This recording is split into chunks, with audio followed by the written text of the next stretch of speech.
Eastern देशों में राजा लोग थे, एस्ट्रोलॉजर्स थे। तो वो एक दिन ऐसा तारों का स्टडी करते थे एस्ट्रोलॉजर्स।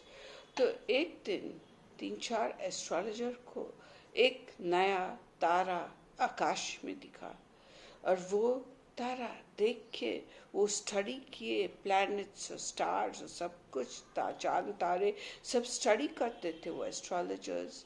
और वो उन्हें वाइज मैन कहता है, विद्वान लोग थे वो। तो वो स्टडी करके उस देखे और बोले कि ये नया तारा आकाश में आ गया है, और कोई तो भी बड़ा पैदा हुआ है, कोई तो भी बड़ा राजा पैदा हुआ है। और वो अपने ऊंट पे बैठे और तारे के पीछे जाने लगे, और तारा उन्हें बेथलेहम के तरफ ला रहा था, इज़राइल देश की तरफ ला रहा था। और वो बहुत दूर के देश से आ रहे थे, और वो तारा को देख देख के सामने जा रहे थे। और वो तारा इज़राइल देश में आया, बेथलेहम के पास आया। तो वो सोचे कि यहाँ कोई बड़ा राजा पैदा हुआ है। तो वो उस देश के राजा के पास गए, जो था राजा हेरोड। और राजा हेरोड को पूछे, यहाँ कोई राजा पैदा हुआ है, बच्चा पैदा हुआ है जो बड़ा राजा बनने वाला है। तो हेरोड ये सुन के बहुत गुस्सा, उसके मन में गुस्सा है कि मैं हूँ राजा, और ये लोग क्या बोल रहे हैं कि दूसरा राजा पैदा हुआ है।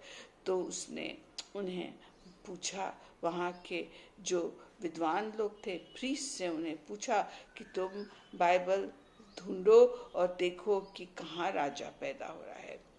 तो वो जो प्रीस्ट थे वो लोग बाइबल सर्च किए और देखे कि बेथलेहम में एक राजा पैदा होने वाला है। तो राजा हेरोड ने ये 3-4 विद्वान लोग जो आए थे ईस्टर्न कंट्री से, उन्हें बोला कि तुम बेथलेहम जाओ और देखो कि राजा किधर क्या पैदा हुआ है, और तुम लौटते समय मेरे पास आओ और मुझे बताओ। तो वो राजा लोग गए और बेथलेहम में स्टेबल, बेथलेहम जब पहुँचे तब उन लोग का बहुत लंबा सफ़र था। तो उन्हें आने 2 साल तो लग गए होंगे ऊँट पे। ईस्टर्न कंट्री से इज़राइल देश आने उन्हें टाइम लग गया था। तो जब वो वहाँ पहुँचे तब यीशु 2 साल का होगा, 2 साल का करीब होगा। और वो घर में रह रहा था, क्योंकि जोसेफ को लगा यहीं हम थोड़े दिन रह जाएंगे।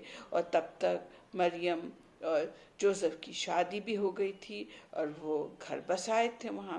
और जब राजा लोग वहाँ आए और जीसस को देखे तो उनके मन में बहुत खुशी हुई, और वो लोग ने जीसस को प्रेजेंटेशन किया।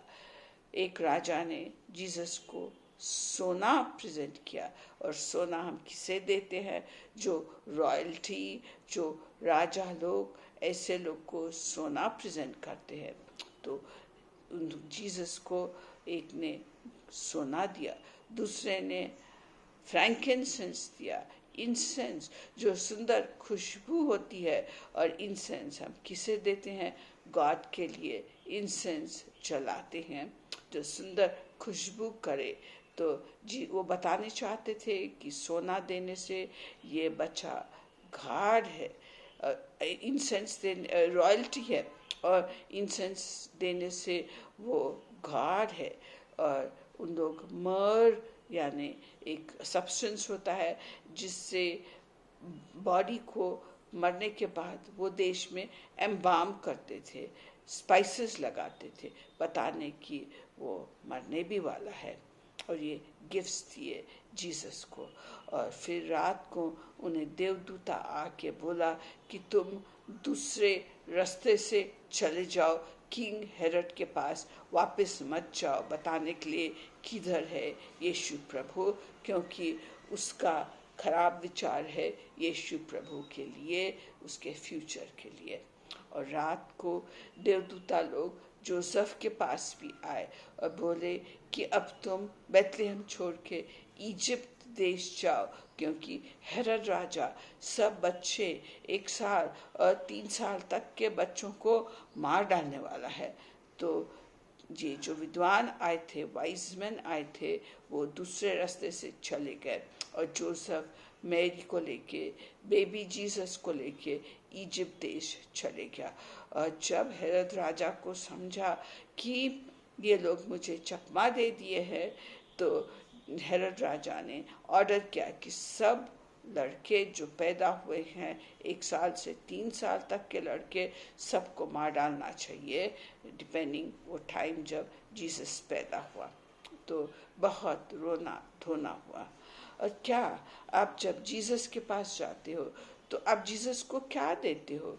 वो विद्वान लोग ने जीसस को सोना, फ्रैंकिंसेंस और मर्ड प्रेजेंट किया, बताने के लिए फ्यूचर में कैसा जीसस होने वाला है। तो आप जीसस को क्या देते हो?